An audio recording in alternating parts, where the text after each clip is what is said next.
Buenos días, profesor Bobadilla. Mi nombre es Alejandro Henry Narváez y voy a presentarle la exposición acerca de cómo nos centramos en la aplicación de conceptos fundamentales de inteligencia de negocios y análisis estadísticos. Bueno, la presentación está estructurada en 5 partes principales. Comenzaremos con un repaso de las medidas de tendencia central, hablaremos la diferencia entre media y promedio, revisaremos las medidas de dispersión y de posición y finalmente profundizaremos en el proyecto de análisis de la TINCA. Bueno, la media, comenzaremos con la media. Tenemos las medidas de tendencia central y la media o el promedio nos da el valor central esperado. Es útil para calcular, por ejemplo, el ingreso promedio, es decir, que es el valor eh, de la suma de todos, te sale un total y lo divides y te va a dar la media estimada. La mediana es el punto medio y es crucial cuando existen valores extremos o que distorsionan la media, como un cliente VIP que sesga el promedio de ventas o simplemente es el que se centra en el valor de todo. Y la moda que identifica el valor más frecuente. Nos permite detectar patrones comunes como el producto más vendido o la hora pico de compras. Estos son los gráficos de medida y en estos gráficos podemos visualizar cómo se comportan estas medidas en distribuciones diferentes. Vemos cómo la media se ve atraída por los valores extremos. También mientras la media se mantiene en el centro de los datos y la moda en el pico más alto.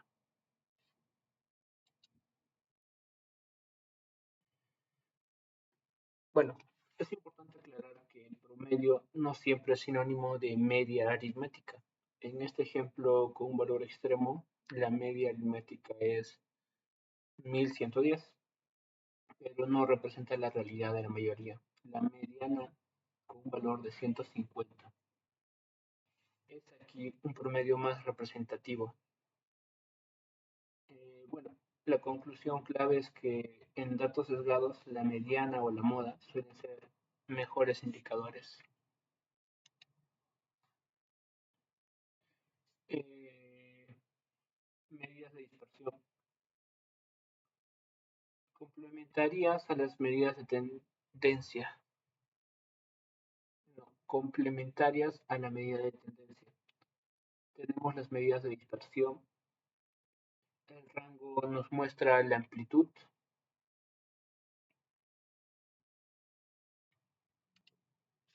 la varianza mide cuánto se alejan los datos del promedio y la desviación estándar es la raíz de la varianza. Nos indica la variabilidad típica alrededor de la media. En BI son esenciales para evaluar la estabilidad de ingresos o costos. Medidas de posición. Pasamos a las medidas de posición, que nos permite segmentar los datos en lugar de solo resumirlos. Los cuartiles dividen los datos en 4 partes iguales. Los percentiles dividen en 100 partes. Por ejemplo, el percentil 90 en tiempos de respuesta significa que el 90% de las respuestas son más rápidas que ese valor. Y los deciles dividen en 10 partes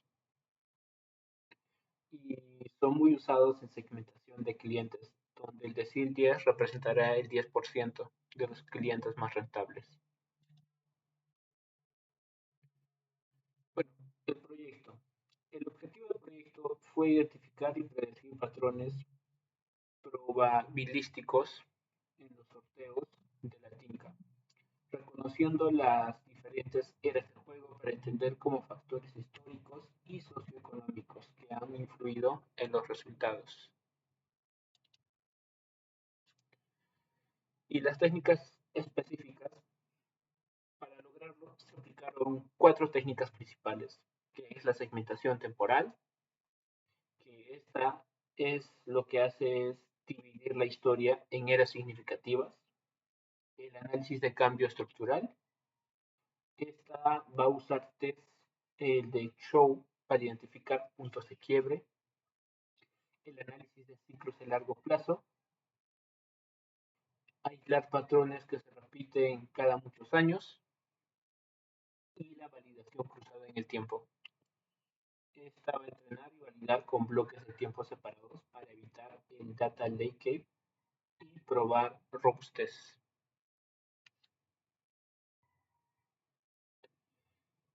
Sistemas de pesos. Se implementó un sistema de pesos dobles. Peso por relevancia temporal y el peso por estabilidad de patrón. El peso de relevancia temporal serían los sorteos más recientes que tienen mayor peso usando una función de decaimiento. Y el peso por estabilidad del patrón son los patrones consistentes a través del tiempo, como un número que aparece más en verano durante décadas y reciben un peso mayor por su robustez. ¿Con qué vamos a compararlo? La validación se hizo contra dos modelos de base. Un modelo Naive, que solo usa frecuencia por era, y el otro es un modelo de decaimiento, que pondera frecuencia, pero sin variables externas. La métrica final fue la consistencia histórica, que el modelo supera la consisten- que el modelo superará consistentemente a estos benchmarks en simulaciones retrospectivas. ¿Cómo lograrlo? La implementación se guió por cuatro pasos. Crear una línea de tiempo precisa de cambios en la tinca, análisis exploratorio individual por era,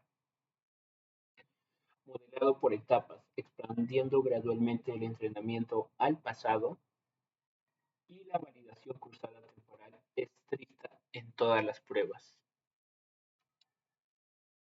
Muchas gracias.